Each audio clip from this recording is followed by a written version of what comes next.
Today I'll take up the topic of quantum confinement, and this will in turn lead to discussion of quantum well lasers. So far we've been talking about bulk materials, and we have gone from uniform bulk materials to heterojunctions, and most recently we've been talking about strained layers. In quantum confinement, what is done is that instead of having electrons free to move in all three dimensions, if you can have a potential barrier of this type, okay, say this is the z direction, then electrons in this potential well are confined by these barriers, which are fabricated using heterojunctions. So obviously the electron wave function is going to be confined will be localized in this barrier. Okay, there will be a slight decay into the barriers. Definitions: these are two barrier regions, and this is the well region. Okay. So if you look at it, we have planes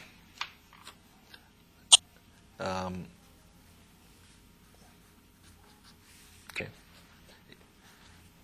going in the x and y direction. So the electron is free to move in the, say this is the y and this is the x directions, okay, x directions, and there's confinement. So if you look at it in terms of confinement, there is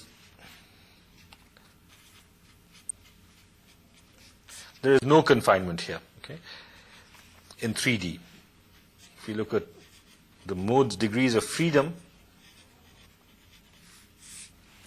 there is confinement in one dimension. Okay. Similarly, if you have a wire, then you will have freedom in one dimension and confinement in two dimensions. I'll show these cases. Obviously, a wire will be an entity like this, okay, in which the electron is confined in the z direction, okay, and it is confined in this direction also. It is confined, that is x direction, and it is only free to move in this y direction. Okay, that's a quantum wire. Okay. So, and we can go a step further. Suppose we confine it in all three dimensions, then this is 0D. Okay, and the names of these are very well known. In this case, we have what are known as quantum wells. Here you have quantum wires, and here you have quantum dots. Why quantum? Because the dimensions are such that the their order of the free electron wavelengths, okay, so or less. So these dimensions are of the order of typically the order of 100 angstroms or less. That is why we anticipate from the simple Schrödinger type of picture, electron in a finite well, that we'll anticipate that there will be some finite energy levels. Okay, in here the energy electrons are free to move in bands. Here they are free, but there will be some finite energy levels. Okay, this is the conduction band. Similarly, in the valence band, and so the allowed energies are going to be quite different. Now, if I illustrate this with a general picture, which I hope you can see, can you see this? Okay, this is a general picture. Forget about the mathematics. I'll write that out later.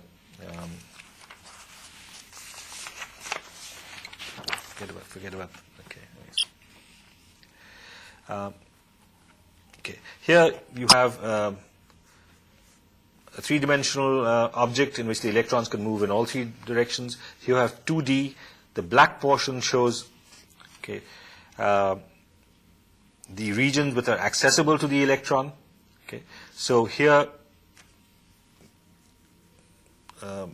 there's confinement in this dimension. This is a quantum wire, and this is a quantum dot. Okay. So this immediately results in very distinct density of states for the three cases. And I won't go through the detailed derivation, but it's fairly straightforward. We know that for the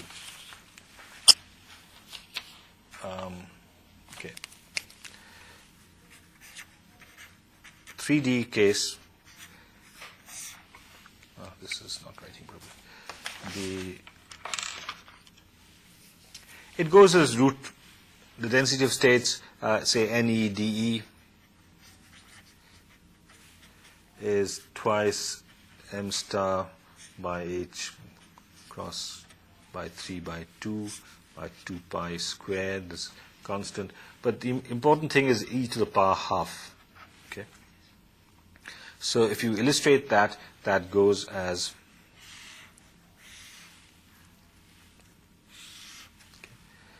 this is E and this is NE. This is going as e to the power half. Now, if, say this is the conduction band, if you fill it full of electrons, you have to multiply this by the Fermi function, and what will be the distribution of electrons in this? At a finite temperature, the distribution will be something like this. Okay. This is the energy spectrum of the electrons which are occupying states in the conduction band. Okay, let's go to the, if you go to the two-dimensional case, it's fairly easy to derive. We find that NEDE is m star by pi h. Here, let's say the confining well has a width Tx. Okay, confinement is in the x direction. Then it's Tx, and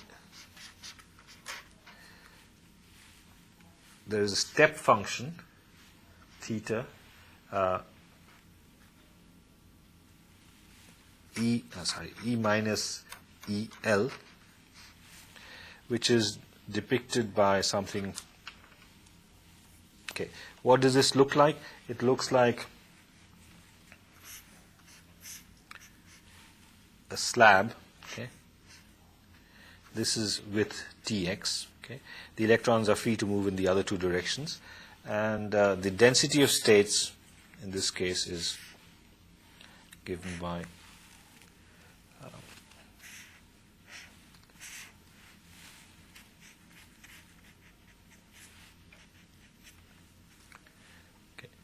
and this is, notice that it does not start from 0. Okay, it starts from some point E1, then this point E2 is equal to 4E1, and so forth. Okay,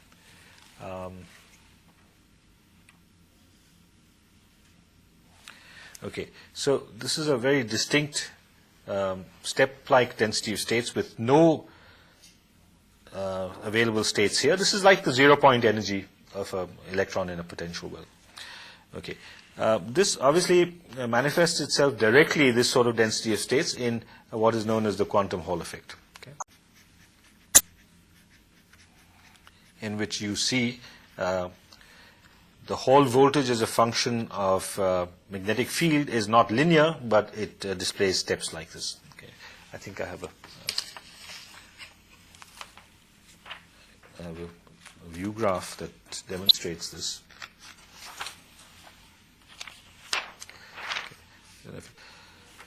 Okay, can you see this? Okay, this was first discovered in silicon dioxide, and then in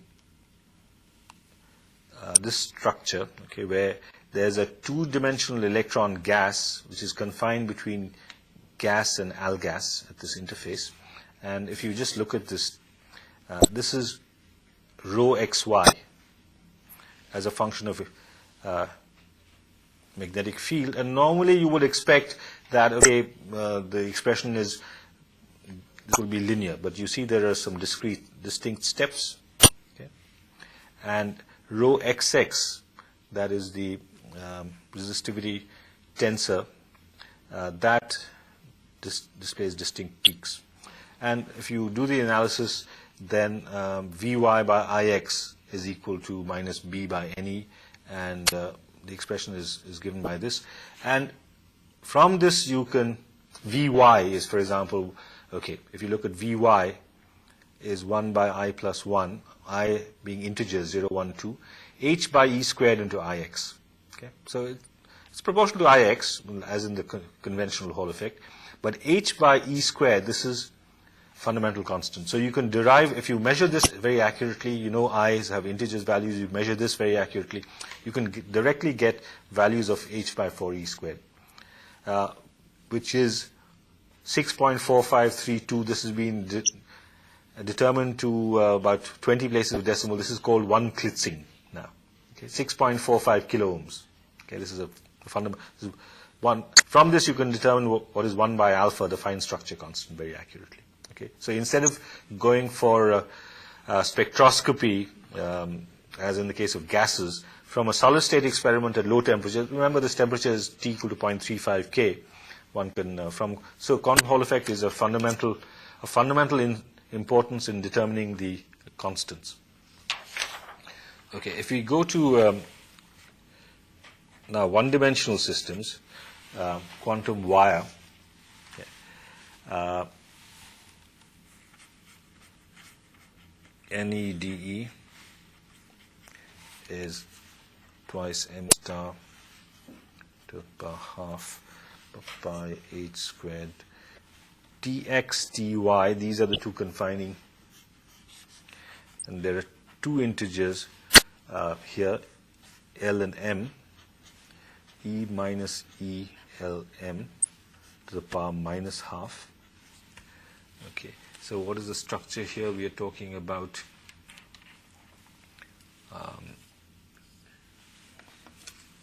just to be consistent. Okay, we are talking about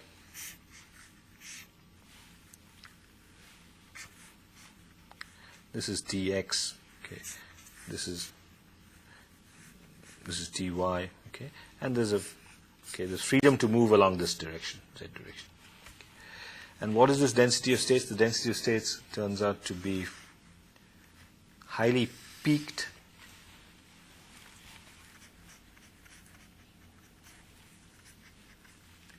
And it is of the form very highly, and there's e to the power minus half type of variation. Okay, so you have say this is E. There'll be two suffixes, LM, E11, E12, okay, and there'll be some sort of e to the power minus half variation.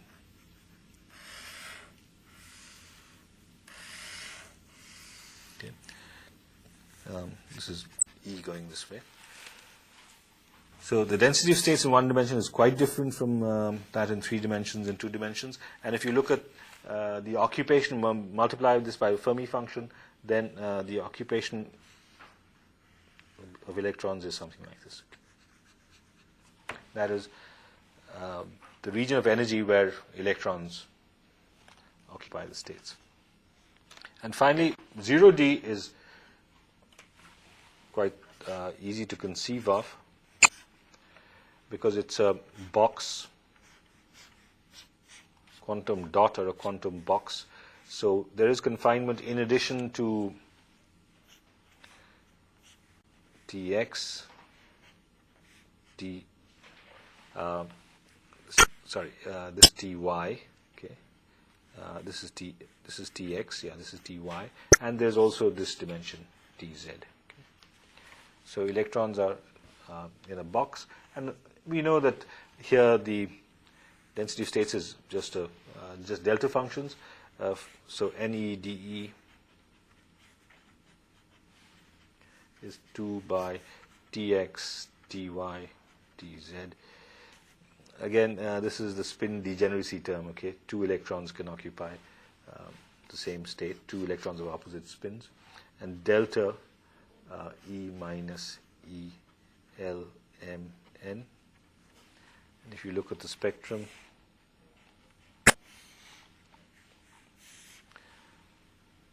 we have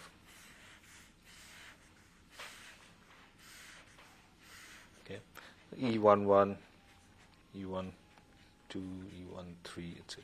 Okay.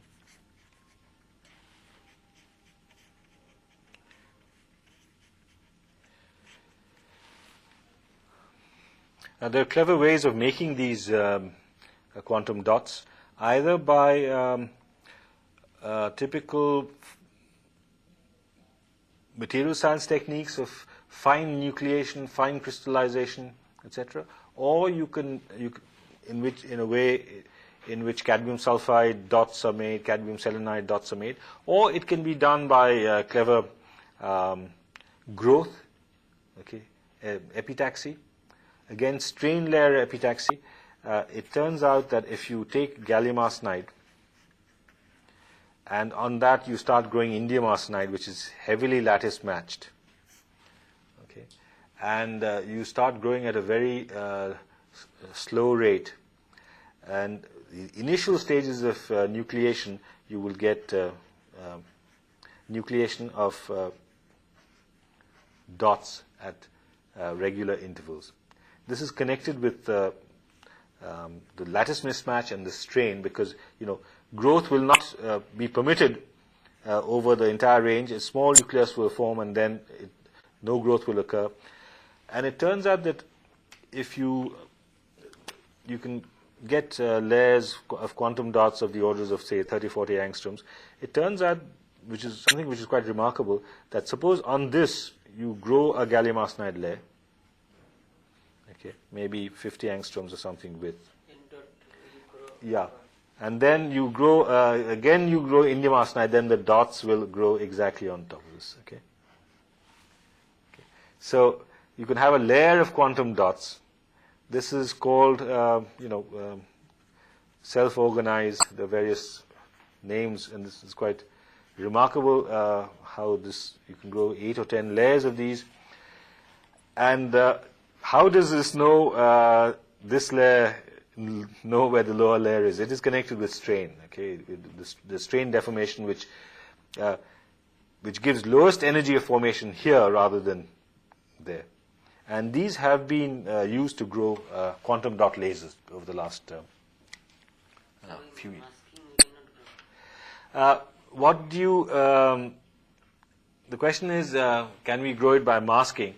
Well, with electron beam masking, it is possible. You cannot use optics, obviously. Electron beams have wavelengths of the orders of. So electron beam lithography has been used to grow, not down to 10 angstroms, but maybe a little more, 30, 40 angstroms. Yeah, that is also an alternative method. But this is much more elegant. It does not use masking, etc. Okay, so this is the density of states. And what about the energies involved? Okay, what are the allowed energies?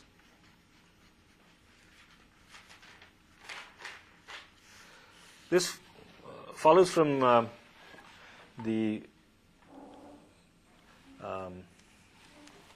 calculation of energy levels using Schrödinger's equation and putting in boundary conditions. I'll just give you typical results. Okay, now 2D, okay, 1D confinement, 2D. What are the allowed energy levels? EL. Okay, let me go to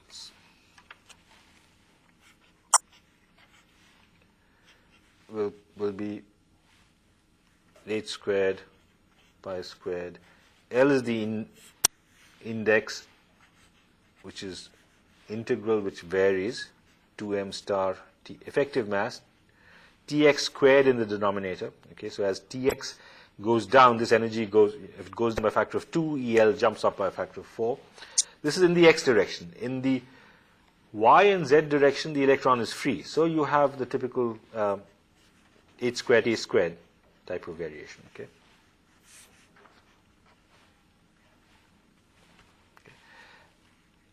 In 1D, in the quantum wire,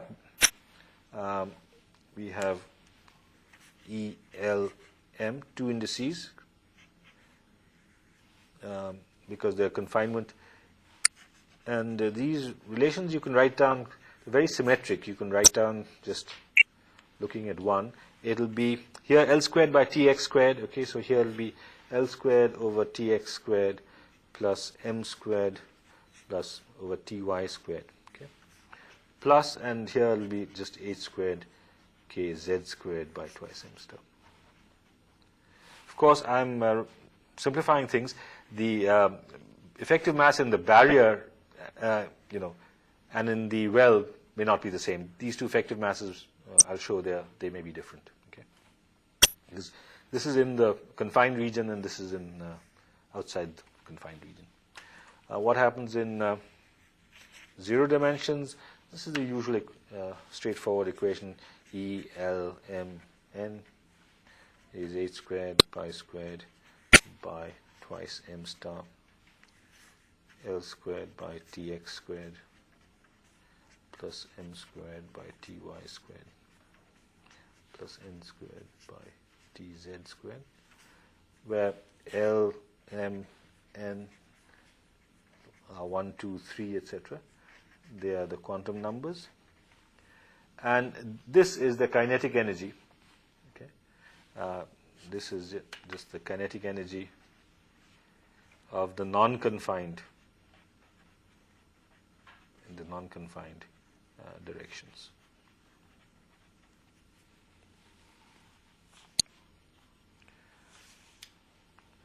Okay, I'll discuss mainly the two-dimensional case because this is what is very well studied, and it has given rise to quantum well lasers. To sum up, why is this relevant? It's, apart from the basic physics, I can say that the importance in lasers is because with this sort of two-dimensional density of states, as opposed to the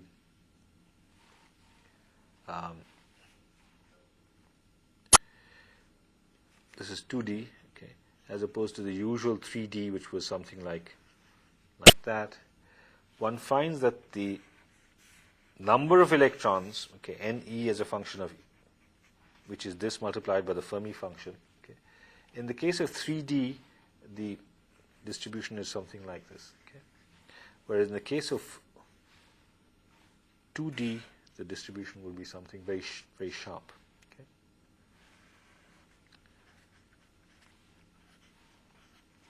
Okay. And as a result, see, the density of electrons at the edge here is much higher. Okay. Remember, the inversion condition means that requires that the energy in the higher level be, the number of electrons in the higher level be larger than that in the bottom level. Here, this inversion condition is much easier to achieve, okay, because you have very high concentration. Whatever electrons are there, the maximum is occurring at the band edge. And right at the end, towards the end, what I will be trying to demonstrate is that the confinement factor into the gain, okay, for a 3D case will be as a function of energy. For a 3D case, it will be something like this, whereas for the 2D case, it will be much sharper. Okay. Okay. So the end. This is why quantum well lasers show high gain, obviously low JTH if properly designed, and also lower DJTH. This is, you can see from this, as the temperature changes, there's a lot of change in the distribution of electrons in this case, in the 3D case. But here there will be only marginal change in the distribution of electrons. This is fixed. So the variation with temperature is also much lower. Okay. Let me go a little bit into the theory of electrons in a quantum well.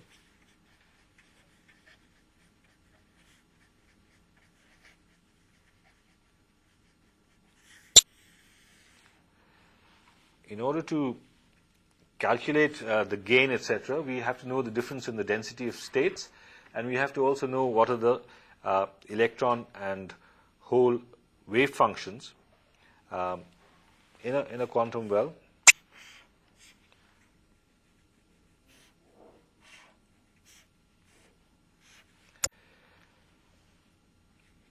If this is the conduction band offset, and this is the valence band offset, the electrons will prefer to be located here and the holes here.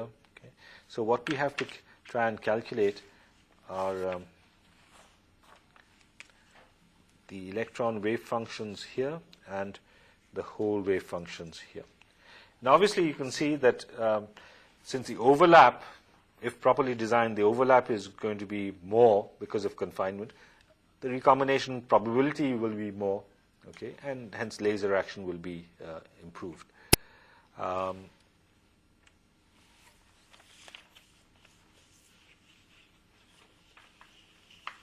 Since I'm talking about this, maybe I can just, if you just look at the usual problem of electrons in a quantum well, okay, infinite well, it's well known that En is equal to n squared h squared by 8 pi squared m star effective mass W, where W is the width. Okay, and E1, E2, E3 correspond to different n's, and if n goes from 1 to 2, this is 4 times, this is 9 times, etc. Okay, now we want to actually calculate what are these energies. Okay, we can first put in the effective mass Mn star of the particular material, but obviously the effective mass here and here will be different. Now, is it realistic to assume infinite well? It is not, because if you take a typical in-gas indium phosphide structure, what are the energies involved? In-gas is 0.75, okay? Indium phosphide is 1.35. Now, from heterojunction theory, we know that delta EC in this case is only about 0.2, and this is only 0.4. Okay? So if you just do this calculation, okay, there will be no confinement. The electron will be above this. So obviously, you have to take into account the boundary conditions, and if simple WKB approximation with finite well, you get this relation, okay, that alpha tan alpha W by 2 is equal to beta, where alpha is twice m star E by 8 squared. Okay, that is in this region where V0 is equal to 0. Okay, and beta is equal to twice m star V0 minus E, where V0 has a particular value. Okay, and so this is a transcendental equation that you have to solve numerically for given values of V0. I've taken a simple case, say that E is equal to V0 by 2, then alpha is equal to beta, and then you get some relation. The well width W is pi by 2 alpha. Where alpha, suppose you know E, okay, you put in value of E, you calculate alpha, and from this you can get a you can back calculate and get what the value of W is for this particular energy. Okay. So it is not as straightforward as the infinite well. Now, this approximation is really not very correct, and so one has to go to looking at solution of Schrodinger's equation, and we know that in conduction and valence bands,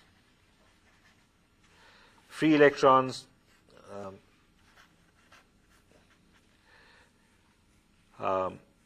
wave function psi, what is the Hamiltonian? This is p squared by twice m0 for free electrons. V is the crystal potential.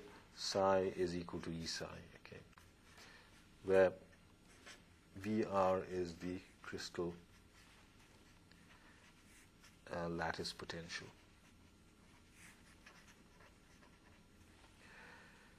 We know that this is periodic, and so the solution is given by block functions.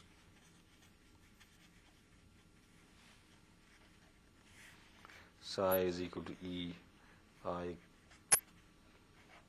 k dot R U A k dot R, where this is a plane wave, and this is the block function superimposed on the plane wave, where this has the property that uk is equal to uk plus a, where a is the lattice parameter.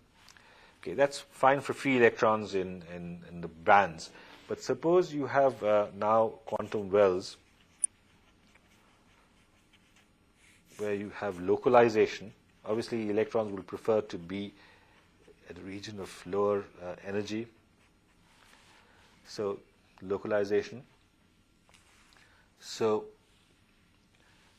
the solution we consider is linear combination of block functions.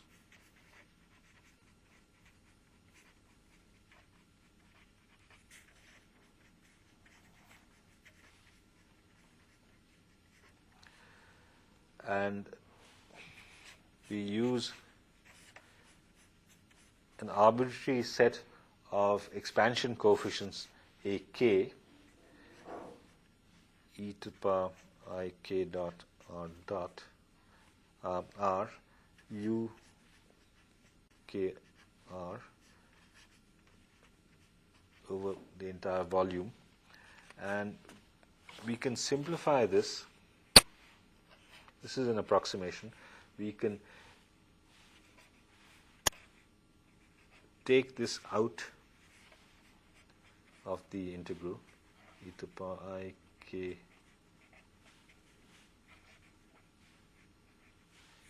Then we can say that this is equal to ur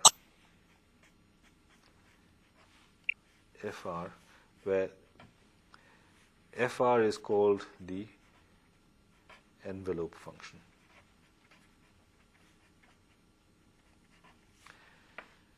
And the assumption is that we can take this out only if it is independent of k. So the assumption is that u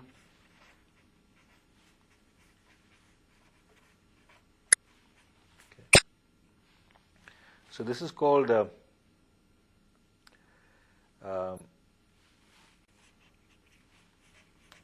envelope function approximation. So the solution is a product of the envelope function and this block function, provided this ur is not a strong function of k.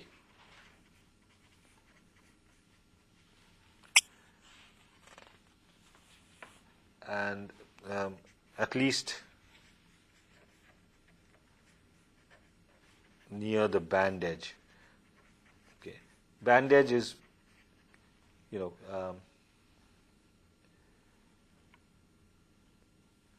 k equal to 0 at the center of the band. So we are assuming that this is the basic assumption that we are making, that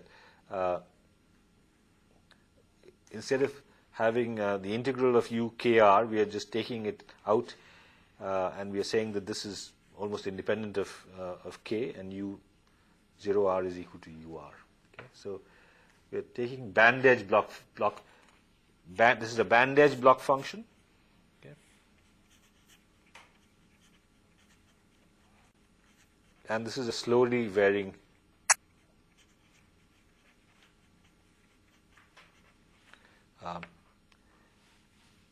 envelope function. So this is an approximate solution, and as in the case of all such solutions, we have to normalize, and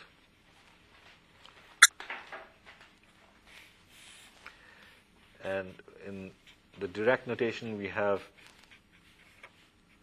the envelope function over the entire volume must be equal to 1, and the block function over the unit cell, if you integrate over the unit cell,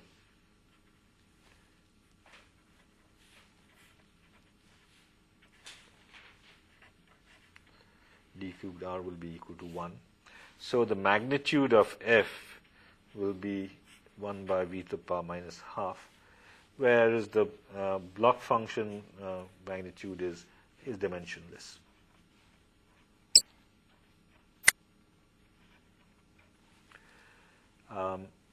And obviously we know that, for example, you see the conduction band and valence band block functions are orthogonal. This is just this is equal to 0. Okay, and in bulk material we know that f is just 1 by root v e to the power minus e to the power I k dot r. Okay. Now if we go to the quantum well in the conduction band,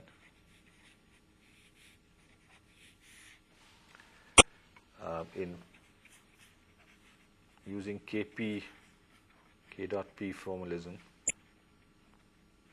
we have conduction band Hamiltonian plus V Fe is equal to EC Fe, where Hc is just minus h squared by twice mc, conduction band effective mass delta squared, which this is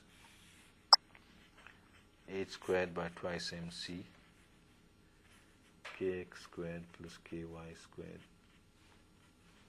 plus kz squared,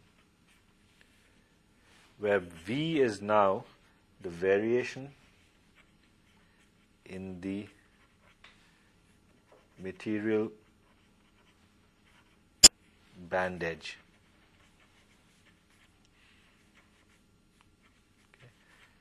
Okay, it is not the crystal lattice potential. Okay, and now f, we have we remove the block functions, and we've got the envelope function. Okay, so in 1D,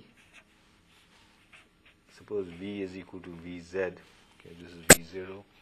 This is, suppose we have a barrier, well, and a barrier. Okay, and we consider the waves propagating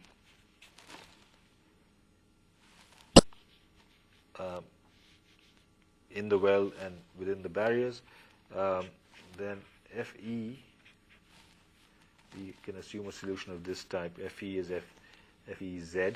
Okay, this is width is Lz. Okay, exponential I. It's free to move in the x and y directions. Kx x into ky y. And so we have minus h squared by twice mi d2 fz dz squared plus vi plus vki fz is equal to ec fz, where vki is the envelope function is equal to h squared k xy squared by twice mi, where here m is w for the well and b for the barrier. And so VW is equal to 0 and VB is equal to V0. Okay. The in-plane wave vector k xy squared is just kx squared plus ky squared.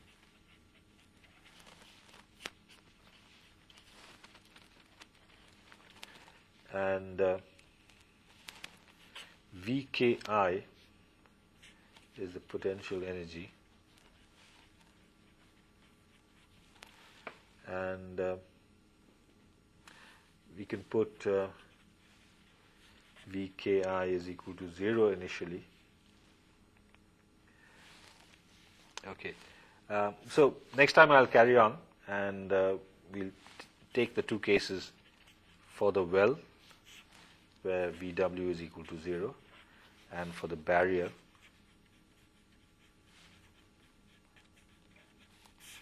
where Vb is equal to V0. Okay. And we'll see what the solutions are. We put the right boundary conditions, and we'll arrive at a relation which gives the energies of the electron in a finite way.